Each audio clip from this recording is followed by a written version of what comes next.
WSJU Radio, DJ Mad Max on air here today, but we have a very special guest here in the building today, and his name is Bobby J From Rockaway. Yo, thanks for having me, man. Yeah, no doubt. You know, I had to get you up here. Greg reached out. Shout out to Greg, too. Yeah, man. Shout out to Greg. He's a beast. Best manager in the game.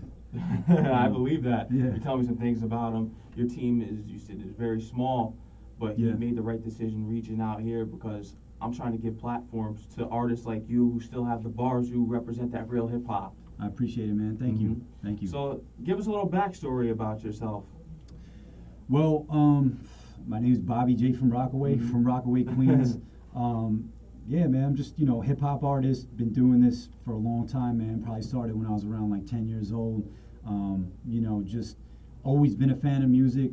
Grew up in a pretty musical household, which I was lucky because, it gave me a pretty well-rounded taste of music. My mom was from Brooklyn, or is from Brooklyn, I'm sorry, and she, listened to a lot of, like classic rock and stuff like that.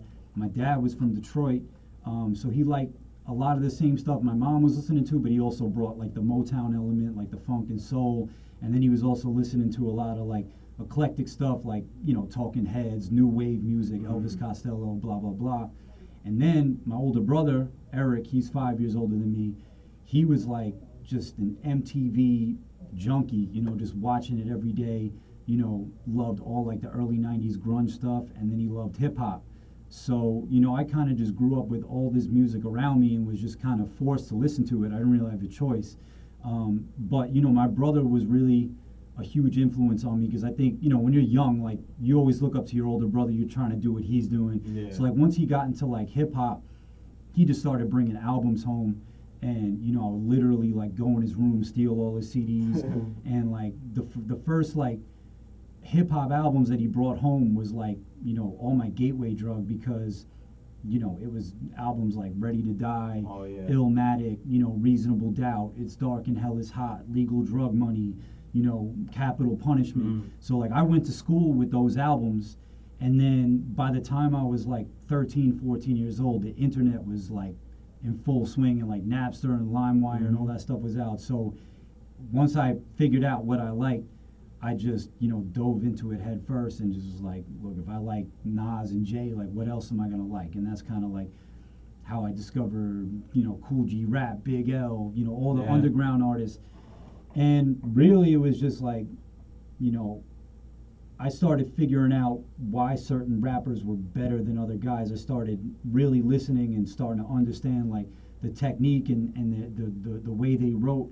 And I was like, damn, well, if they could do it, let me see if I can do it. So it was just me literally trying to emulate what they were doing, and just I started writing and started rapping. And when you start, you kind of sound like your favorite artist, and then you do it long enough and you get enough practice, you kind of start to evolve and develop your own style. So that was really just my introduction, man. Just kind of sitting in my bedroom or my basement, just being a music junkie and starting to write. The early stages of me just like wanting to rap was like, right there, and then it just kind of grew from there. You're a big lyrics guy, and I want to ask you, in your opinion, who is the greatest lyricist? The greatest lyricist? There's a couple. I mean, I think, there's probably only a handful of guys that are on like the top of the mountain. I would definitely say Eminem. I would definitely say Black Thought. I would definitely say, obviously Jay, obviously Nas. G-Rap. G-Rap. I mean, G-Rap's probably, like to me, he's probably one of the most influential rappers ever. Along with Kane, Rakim. Oh, yeah. Slick Rick. Those guys, but I'm saying like, someone like a Black Thought, Method Man. I would throw Method Man in there, 100%. Black Thought is one of those dudes where it's like every time I listen to him rap, I'm like, my heart sinks into my stomach. I'm like, damn, But at the same time, I'm such a fan. I still get that fan feeling when I listen to him, which I don't get from a lot of rappers. It's like, oh, he's got a new verse or he did like a new freestyle. It's like, all right, I gotta listen to this. You know what I mean? And I feel like every time I listen to him, I'm like learning something because like, you know how they said KRS-One was like the teacher? Like, to me, he's like the teacher of this generation because I always hear him say something. I'm like, damn, what does that mean? What is he talking about? Yeah. It'll make me go research something. And then just add to the fact that, like, you know, his flow and his pocket and the way he puts his words together is just so crazy. You know, there's rappers that are nice, and then there's like those top tier top dudes that it's like even the nice rappers are like, all right, like I can't touch this guy. He's definitely one of them to me. So he's a huge inspiration. Again, Method Man. You know, I don't think he gets enough credit.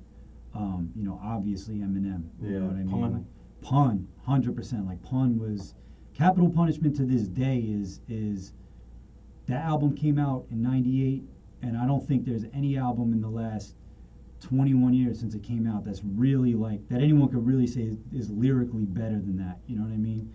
I would agree. Mm-hmm. You know what I'm saying? Like, it's just crazy how influential he is just off that one album, you know? Mm-hmm. So, yeah, man, Pun was a huge influence to me. I always just like those types of rappers, man. Those guys that just like really try to push it to the limit in terms of like rhyme schemes and you know, just how they flip their flows. Like, I like guys that always like had that like rapid flow, you know what I mean? Just where they're like one with the beat.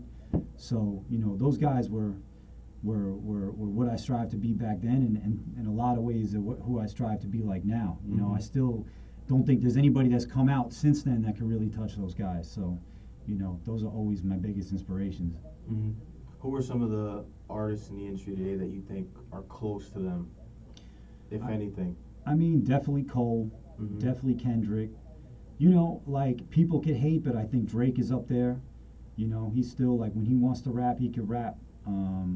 His mixtapes. People man, like, mixtapes. I think he's a well-rounded artist, man. Like, it's you know, people cannot like the singing stuff or the commercial stuff, but, you know, when you listen to how he came up, like, you could tell, like, he's an MC at heart, and, like, he listened to the same people I did, you know what I mean? Joyner Lucas, who's that dude? YBN Corday, he's dope. I like Your Old Droog. I think he's nice. It's tough, man. I always blank like when people ask me about. Dave East. Dave East is dope. Who am I forgetting? That's the tough thing. It's so funny, man. Like, I don't even really know that many new artists. Like, I'm saying Cole like he's new. He's been out for 10 years, you know what I mean? But to me, that's new. You know, like, I remember when he put his first album out, or first mixtape out, like it was yesterday. And you have some Cole stories as well. Share that with the audience, especially up here. They love it. Oh, man. St. John's home. Yeah, man. I mean, just, you know, coming from Queens and growing up in Queens, you know, I went to a school called St. Francis Prep, not too far from here. And, you know, there's actually two really dope rappers that I went to school with. One is this kid, Billy Bang, who's from Left Rack. Shout out to Left Rack. Shout out Show, Final Chapter, all the people out there that I know. And he's like the first dude that kind of like really took me under his wing and like believed in me. He's the one who actually introduced me to Kwamè, who's been the producer I've worked with for the majority of my career. Shout out to the legend Kwamè. But in addition, I was really cool with Boss, who signed to Dreamville. You know, we were like best friends in high school. And Boss, you know, his whole family is involved in music in some way, shape, or form. His older brother, Ebe, came here to St. John's with Cole, and Ebe started Dreamville with Cole. And he was like kind of the dude that was like really putting the battery in Cole's back, like, you need to really pursue this full time, like, you're dope. So, you know, I would just be around hanging out with Boss, and at the time, like, everyone called him, you know, Jermaine or Maine, so he would be around, like, at high school parties that I would go to, or, you know, just parties would be at in the neighborhood, and he was just always, like, a quiet kid, like, in the back, like, super humble, and, you know, every time I met him, he was super cool. We were kind of like the same guy, you know, he liked all the stuff that I liked, and listening to his music, like, you just knew, like, it was only a matter of time. Like, when he put out, I remember when he put out the Come Up, and I listened to Lights Please, I was like, you know, it's only a matter of time before this dude blows up. You know, it was just so apparent that he was just so much better than everybody else out there. And then everyone knows the story. You know, he got with Mark Pitts, signed to Jay-Z, and he's one of the biggest stars in the world. And now, you know, Boss is on Dreamville like that, and he's killing it. So, you know, it's just dope to see people that I knew for so long, just like out there, like killing it. You know what I mean? It's crazy, man. It's crazy the amount of people that I just rubbed shoulders with growing up that are just like in all these different positions. But especially for Boss and those guys, like when I tell you, like we rolled together every weekend in high school. Like we were part of the same social circle. So it's just ill to see a friend of yours like really make it. So. Mm-hmm. Now, at what age did you decide that you were going to take writing and rapping seriously? I probably started around like 10 years old, 10 or 11. And, I think those early years was just, it was a very like solitary thing. Like, again, like where I grew up, nobody was doing music at all. Whether it was rock music, hip hop, whatever. There just wasn't anybody doing anything like creative. So for me, pursuing rap was just a very solitary thing. A lot of my time was spent in my basement or in my bedroom, just like listening to music, writing rhymes. Occasionally, I'd be at my friend's house, show them something. They'd have like a Radio Shack mic they'd plug into their, stereo system, and I'd record something on tape. And that was like the extent of it. It was like, I'd let my brother hear stuff, I'd let my friends hear stuff, but, how good could you be, in your bedroom or your basement? Yeah. I didn't really have like any real forum to like showcase my ability. So it wasn't until I got to high school where like I really had a situation where I was like, all right, like there's other kids rhyming, people are battling in the lunchroom, people are ciphering. Like that was the first time I had any real ability to rap for people. And that was important because it was my first like validation. I remember like the first time like rhyming and like we're battling somebody and getting a response out of the crowd. That was like positive reinforcement, because if somebody would have booed me or said like I was trash, like I probably would have stopped, because I didn't have like the confidence at that point to really be like, yeah, I rap, like listen to me. I almost had to be pushed in the circle to do it.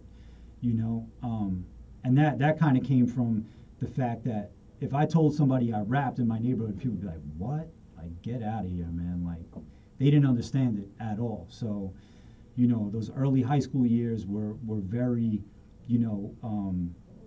essential to like just my development as a rapper, and like really wanting to become an artist, and like, pushing me in that right direction. So I would say around 14, because that's when I met Kwamè through my boy Billy Bang. And that's when like I got the first chance to be in a real studio, work with a real producer. In those days it wasn't like it is now, where you could just go to a Guitar Center and you could buy a pretty simple setup and be able to record in your room. You know what I mean? And make something that sounds good in your bedroom. Like it either required a lot of money to get a Pro Tools setup, or you needed to know somebody with equipment in a studio. So even just getting in a recording studio was a feat in itself. That was something, at that point I was just like, all I want to do is just get in the studio. All I want to do is get in the studio. And that's not like a barrier that a lot of kids face at this point. So, it's just those little steps in the right direction. So like once I really got to work in a professional setting and have the input of somebody that had been doing this for a long time, and really,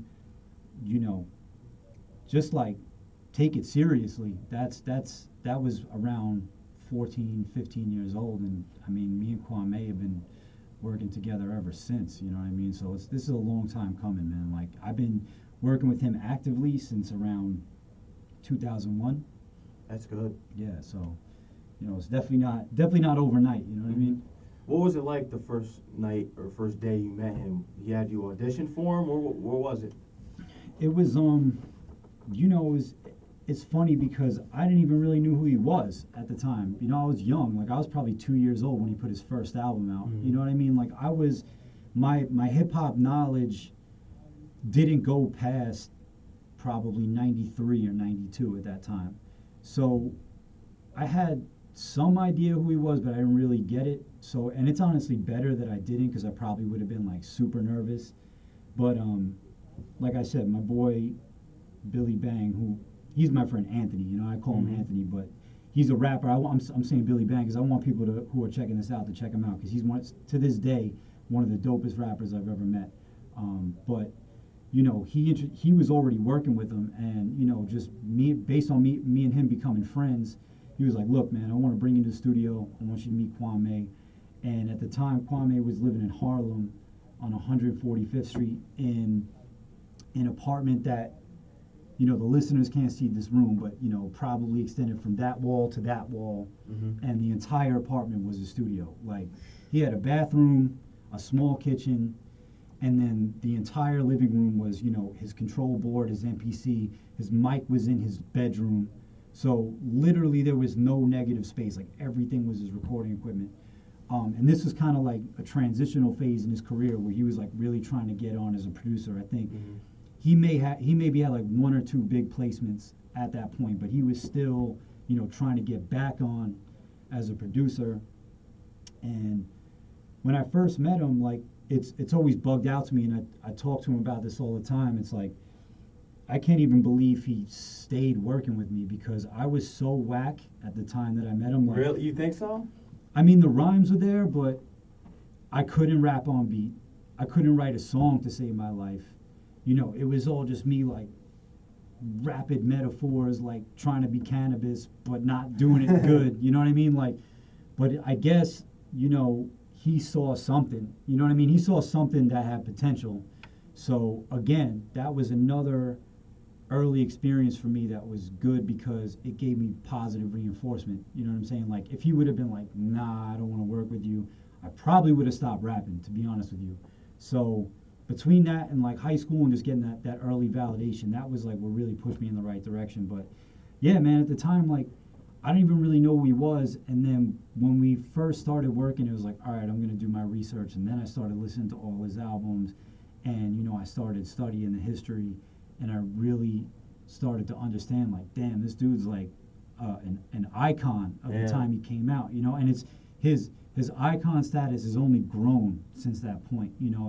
It's only really now that people are really giving him his just due and his respect. You know what I mean? Just because, the transition he made from being a rapper to a producer, and just all the work he's done behind the scenes, and then, his influence, like, on the fashion game, and being a rapper slash producer at a time when that was like atypical, and being so young when his first album came out. So, it's a real honor to work with him, and he's just got so many stories and so many jewels. You know what I mean? I could listen to him talk and tell stories all day. He's been through every up and down in the music industry. He's 30 years in the game since his first single came out. So, everything that he tells me is like gospel, because, he's seen it all, man. He's seen the highest of the highs and the lowest of the lows. So it's crazy to work with him, What were some of the most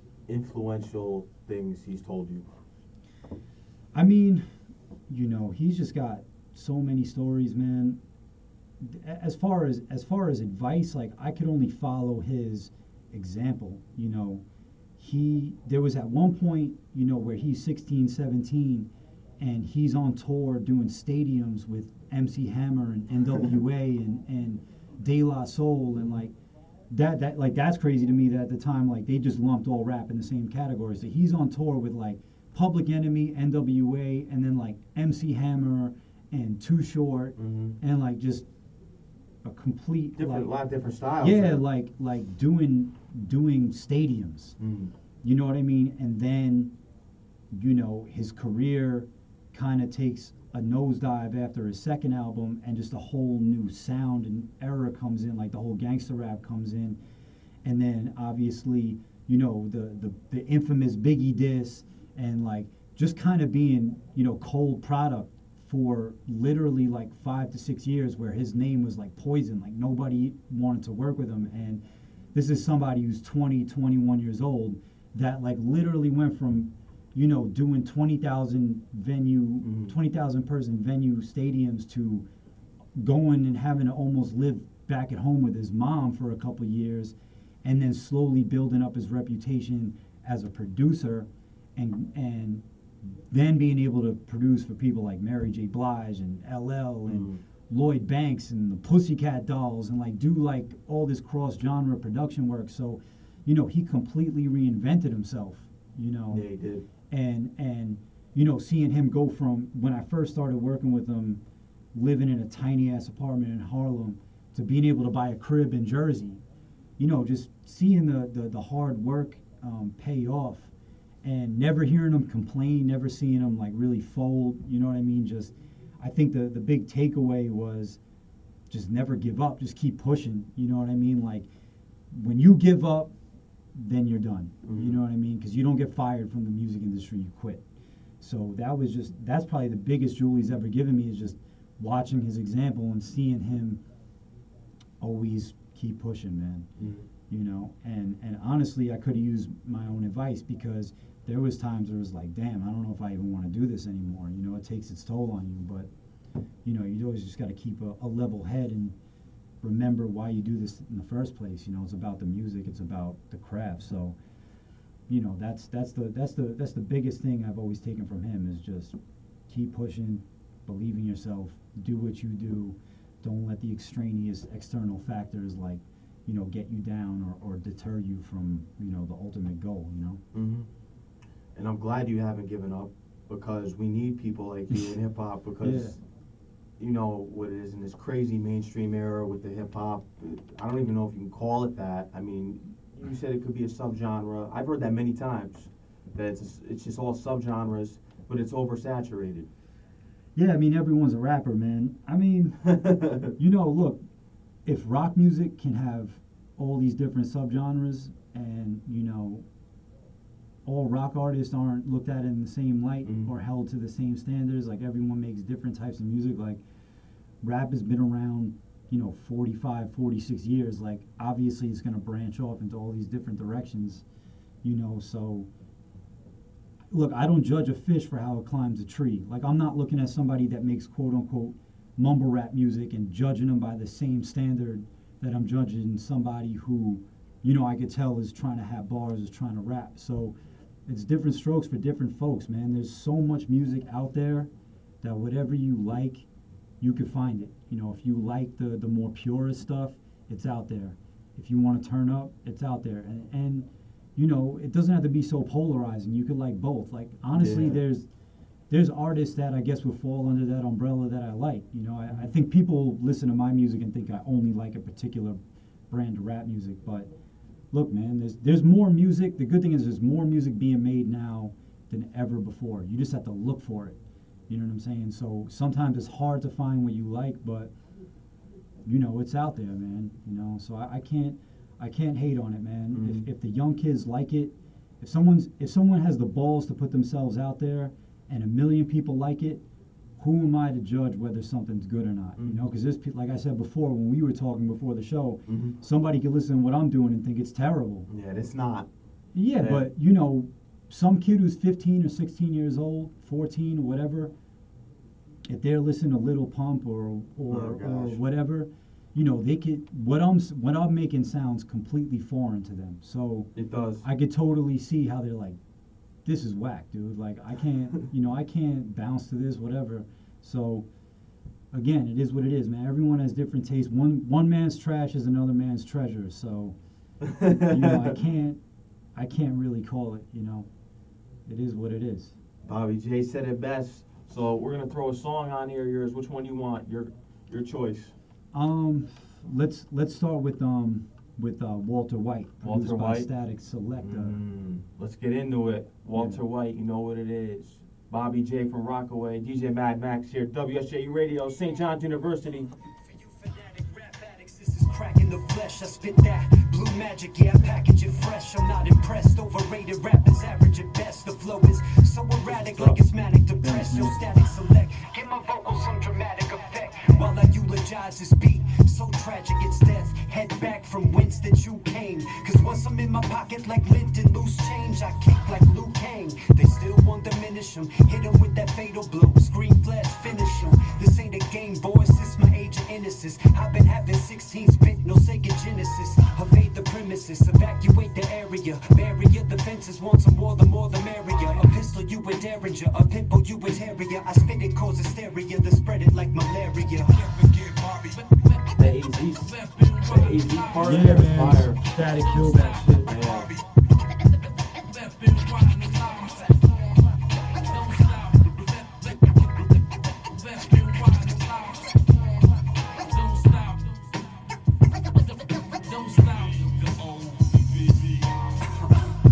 Man, this white boy sick. Hottest on the streets is white boy Rick. All I hear is white boy that, white boy this. Best things is white bread. Get off this white boy's. Never sniff hard white, but I smoke white widow. White rappers come with me, make their wife a white widow. In a stretch white limo, drinking white Russians with the ditchy blonde, dumb as dirt, busty white bimbo. I just want to be the white black thought or the white Nas. All the hate is white noise, cause it's white lies. Still I'm furious, like them 5 guys who made white lines. Half these cats don't even write rhymes. I rep the boardwalk, I'm the white chalky white. I'll be Jesse Pinkman, Static, you be Walter White. So put the money in the white bag for your under white sheets with a white tag. Wave the white flag. Never get Bobby. Bobby.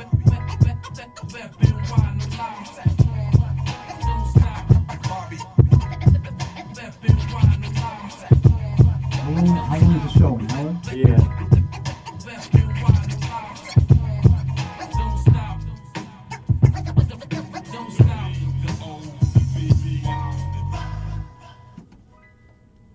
Oh yeah, you know what it is. DJ Mad Max back on air here, WSJU Radio, St. John's University, with Bobby J from Rockaway. Yeah. You just heard Walter White. Yep. Your rhyme scheme is crazy. Thanks, bro. Appreciate it. It's truly one of a kind, in my opinion. Thank you. Especially in this modern era. People always say, music to my ears. And if you're listening to the radio, in my opinion, that's not music, but what I heard here is music. Thank you, bro. Mm-hmm. Appreciate it, man.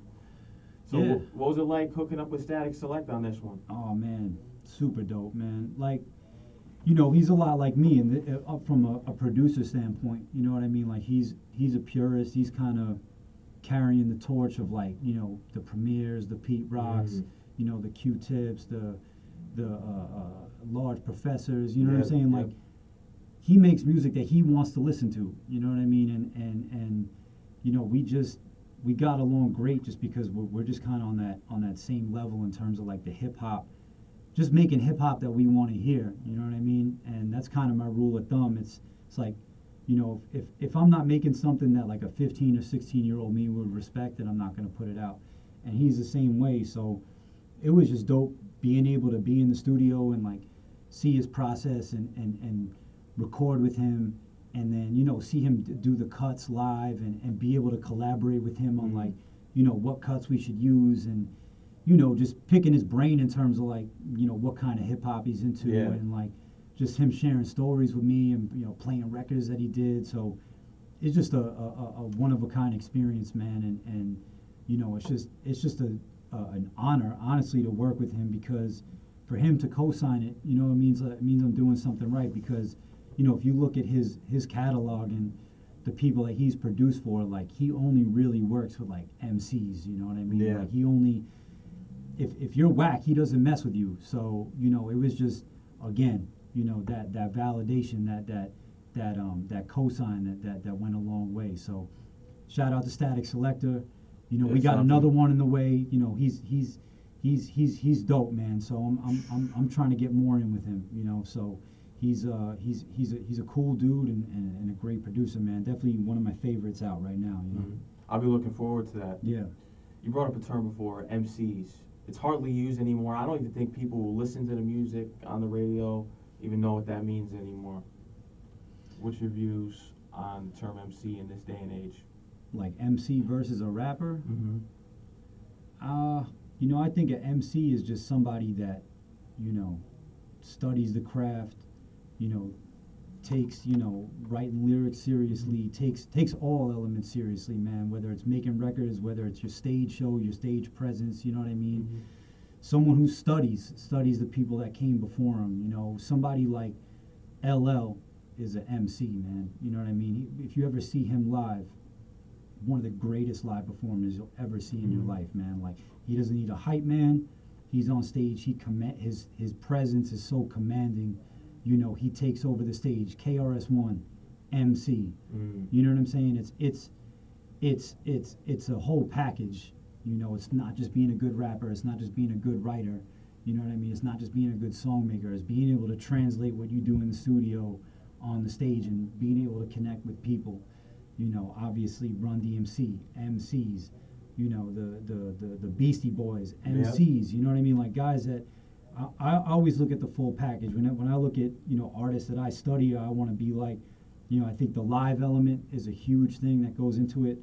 You know, when you look at those guys I just mentioned, like those are some of the best live performers, best artists to go see put on a show, you know, in hip hop. You know what I mean? So again, it's a mixture of things. You know, but I think everyone has their own definition, I guess. You know, they always talk about the difference between a rapper and an MC. You know, it's subject to interpretation, but that's how I look at it. You know. Mm-hmm. And you're an MC. Trying, man. Trying. Trying. I'll let the people decide that. No, I've decided. Appreciate it, man. So I want to get another track in here. We're gonna throw a little another heat on here. All right. The next one, let's do "Let Me Breathe." This one's produced by Kwamè. Yeah, this is the hit out right now. Yeah. I just dropped the video for that. Directed by my boy Llama. Obviously produced by Kwamè. If you haven't seen it, check it out. It's called "Let Me Breathe." Yeah, it's just another one of those, you know, boom bap. You know. Boom bap. That's where it should be at. Yeah. That's where the game should be. Yep.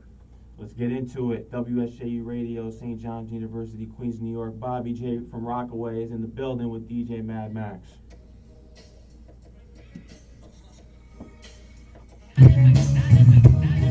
Go.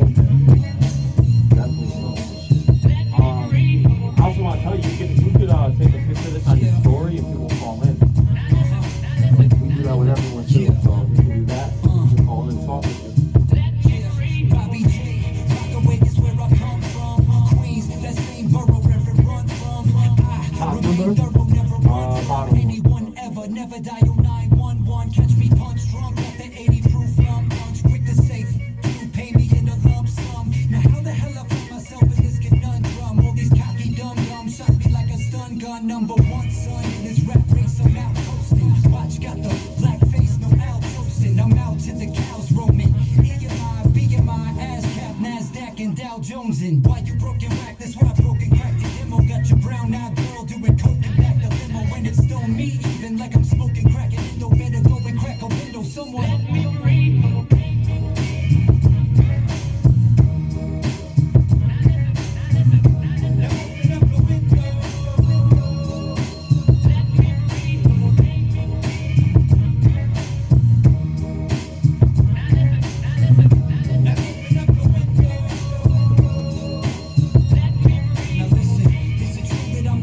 And it's not debated.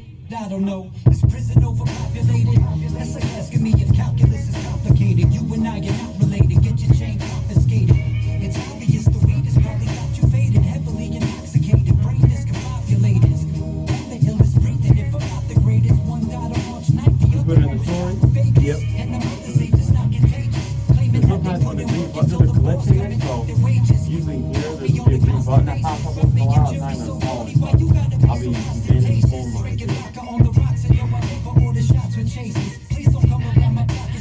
People usually call in or not? Where's that? People usually call in or not? Yeah, people call in. Especially if you put them in on the story, your fans who will listen, you will call in. I just did. People should be calling in. When Lobel was here, he took a picture of it. There was like all these lines were ringing. Right? Oh, for real? Yeah, Alvin Lane.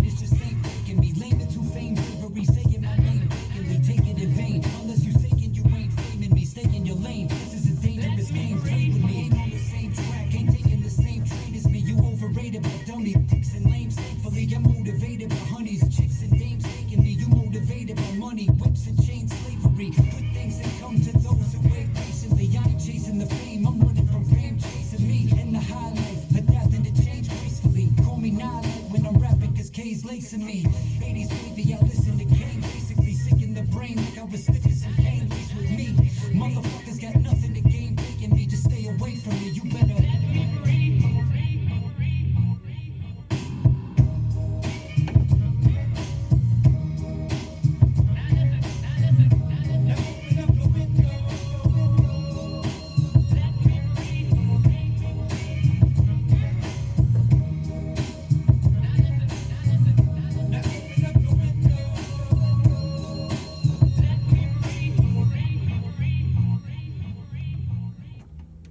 Oh, you know what it is. DJ Mad Max back on air here with Bobby J from Rockaway, Yo, Queens' yo. Zone. You know what it is. You are now tuned in to WSJU Radio, St. John's University, and Queens is in the house today. Yes, sir. So tell us a little bit about making this track with Kwamè. What was it like?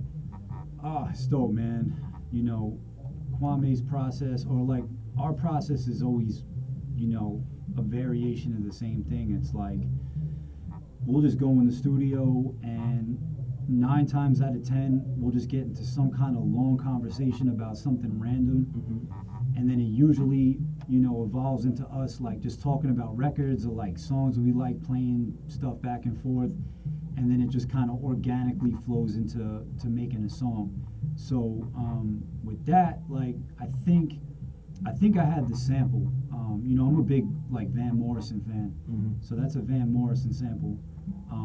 And my boy had put me onto this song that he did called TB Sheets, and it just had like, it just had like a hip hop vibe to it.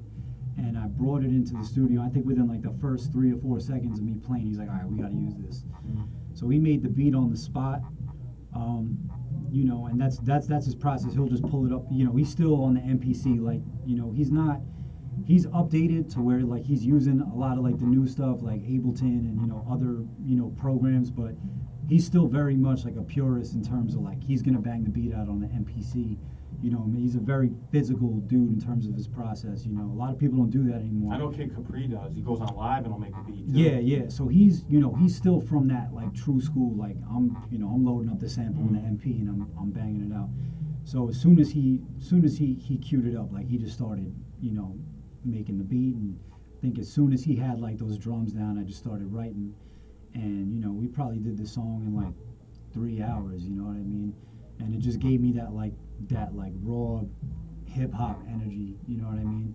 And it just came out. I mean, and again, that's just how our process is, man. I try to keep it as organic as possible, man. Like we don't go in and it's like, all right, we have to make this type of song, we have to make this type of song, and it's just like we try to work free of restrictions or trying to please anybody. And 9 times out of 10, that's how these songs are made. Or I'll have an idea and I'll bring it to him, or an idea for a beat, and he's so dope that it'll be like, if I tell him I want to make a beat like this, he'll be able to translate it, you know, pretty much exactly the way I want it to sound, you know what I mean? Which is why I never really got into making beats, because it's like I could just tell him how to do what I want him to do, and he's gonna do it better than, you know, I can ever do it, you know what I mean? So it's always dope working with Kwamè, man. Just incredible producer. I want to get into your performances. What are some of the best performances that you have put together and have done? Damn. One that sticks out in my mind was definitely doing, you know, Howard Homecoming, doing Yard Fest, you know, being able to just get out and be in front of like, you know, 10,000 people. That was like a very surreal moment for me. You know, even doing the Knitting Factory, you know, in the past month, you know what I mean, and just having like, you know, my first like opening gig for like a major artist on tour was dope. You know what I mean? Yeah. Trying to think like my favorite live performance. Yeah, man, Howard Homecoming was crazy. You know what I mean? That's something that was like a rite of passage for me. You know, and it was at a time where it was like, damn, like you can get booed off stage, like you can get straight up booed off stage like the Apollo, and I was like, as long as I don't go on there and people start throwing shit at me, like I'm good, man. We got a good response, and it was just like I just remember the pure adrenaline of just being up there, you know, almost like I blacked out, you know, I don't remember anything. That was crazy, man. That was definitely a highlight for me. Now, what did you perform? Was it just a freestyle, or was it? Nah, me and Kwamè went down there, and we did. Okay. At the time, we had a project out called "What About Bob," and we just did a bunch of songs off that. You know, I remember mixing in like some Wale stuff, because Wale had just come out at the time, and you know, doing stuff just to play to like the DC audience. You know what I mean? So you know, I think we did like 3 or 4 records, but it's all a blur to me, man. Like that was definitely a crazy show. How about some upcoming performances? Do you have some upcoming performances coming up? Upcoming, well, like I said, we just did Knitting Factory. Mm-hmm. You know, we're working on some stuff. I don't wanna say anything because nothing's set in stone. Mm-hmm. But definitely, you know, within the next month or so, you're gonna hear me announcing some shows. Definitely, as the album is ready to come out, we'll definitely do a release party and once the project is out and there's something to like fully promote, those shows are gonna start coming more frequently.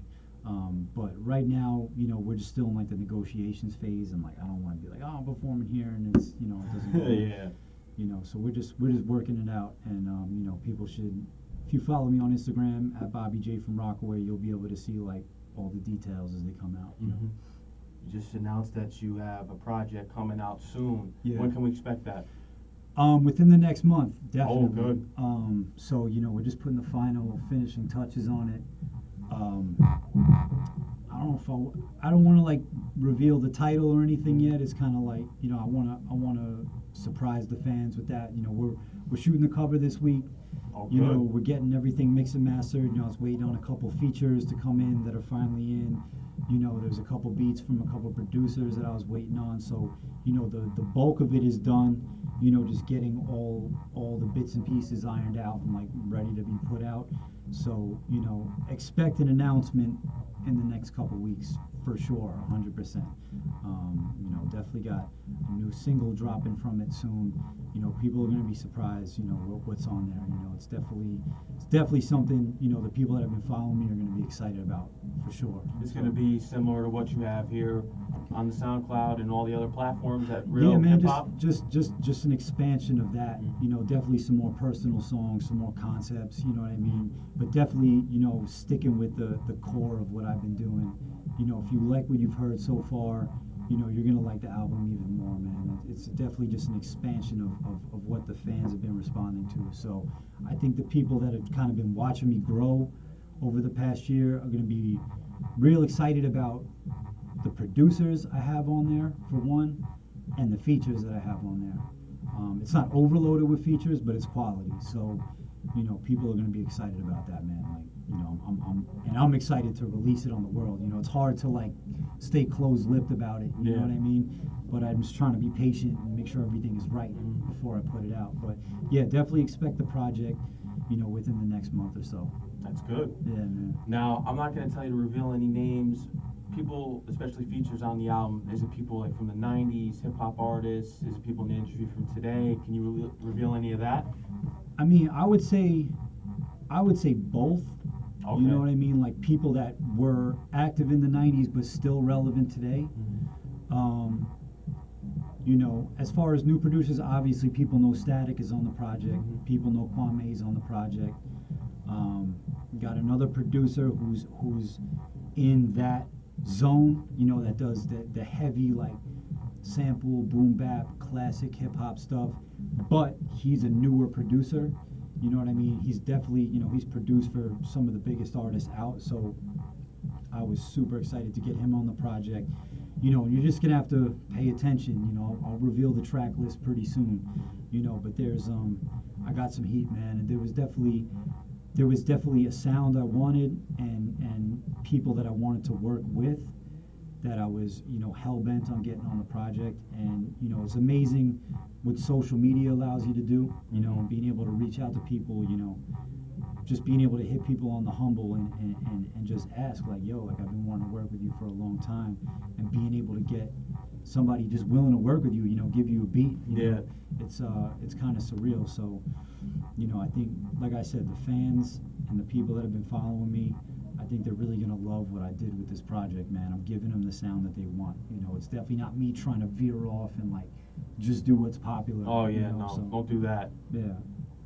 So, we also know that you're gonna drop some bars here today as well. Yeah, we can do that. Are you ready for it? Let's do it. Yeah.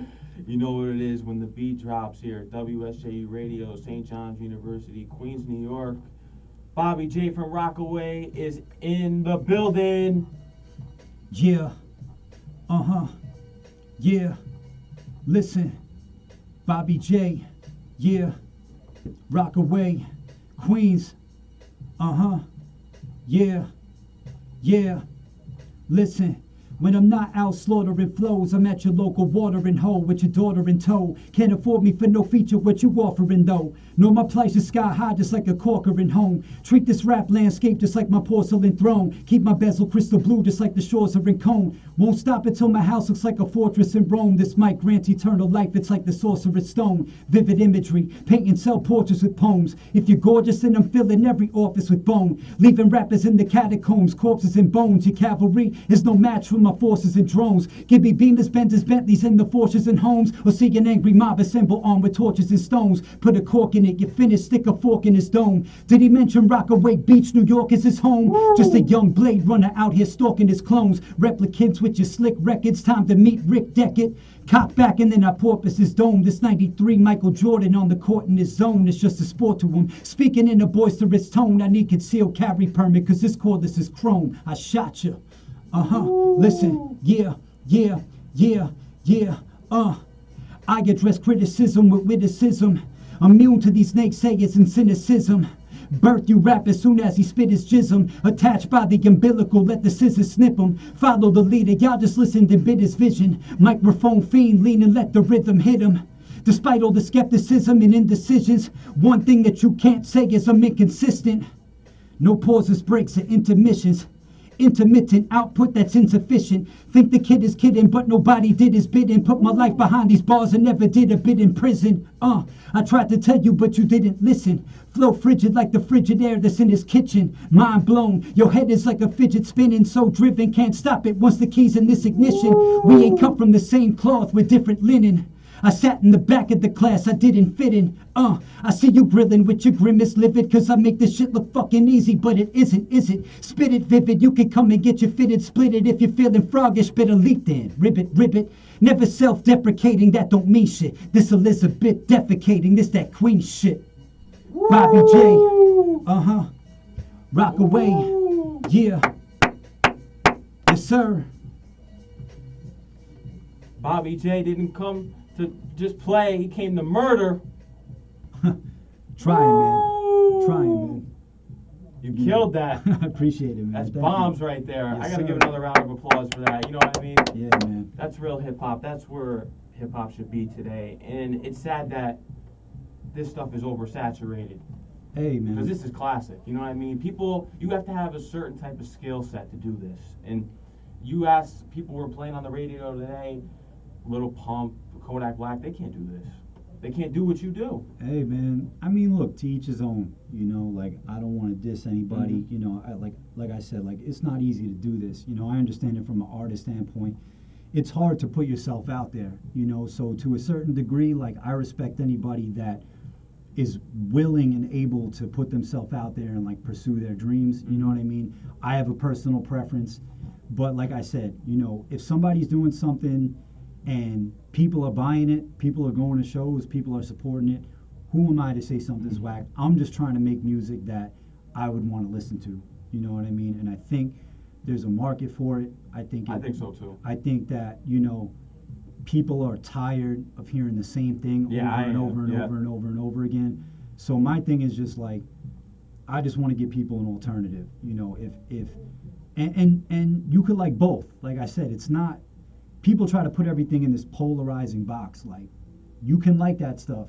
You could also like what I do. And that's kind of how I am as a fan. Like, I respect, there's a lot of artists that I respect and whose music I like that you wouldn't think I do, you know. So again, man, I'm just doing what feels natural to me. Mm-hmm. And I'm gonna keep doing that. And it's funny because the minute I really started just not caring what people think or like trying to fit into any particular mold, that's when people started to care about what I was doing. So look, I'm just gonna keep giving the people what they want, you know. So keep doing it. Yeah, man. And I gotta make a good comparison here. In my opinion, one of my favorite albums listening to, you're an iller Pete Nice. Yo, I keep hearing that, man. You're an iller Pete Nice to me, yeah, because I'm a huge fan of Dust to Dust as well as Third Base. It's funny because, you know, first of all, like, I respect Third Base. You know, I respect what they did. You know, MC Search, he's from Far Rockaway. Like, infinite respect as far as what he did as, like, not only an artist, like, breaking barriers, but also as an A&R, you know, stuff he did with OC, with Nas, Nonfiction. So, you know, as far as like third base is concerned, like they get infinite respect from me. But I gotta be honest, like I wasn't hip to them until much later. Like just in terms of like listening to the Cactus album and you know what was it, Derelicts of Dialect. Yeah. Like, you know, I heard those albums, but I was already like in the groove of being like a rapper. So it's funny, a lot of people reach out to me like, yo, you know, you remind me of like a new Pete Nice, you know what I mean? Yeah. And it's just it's crazy to me because I never put him in that pot. You know what I mean? I never put him in that group of like the people that were highly influential to me. Like, you know, everybody I named before, like those are the guys that like took me to school. Those are the guys that I studied.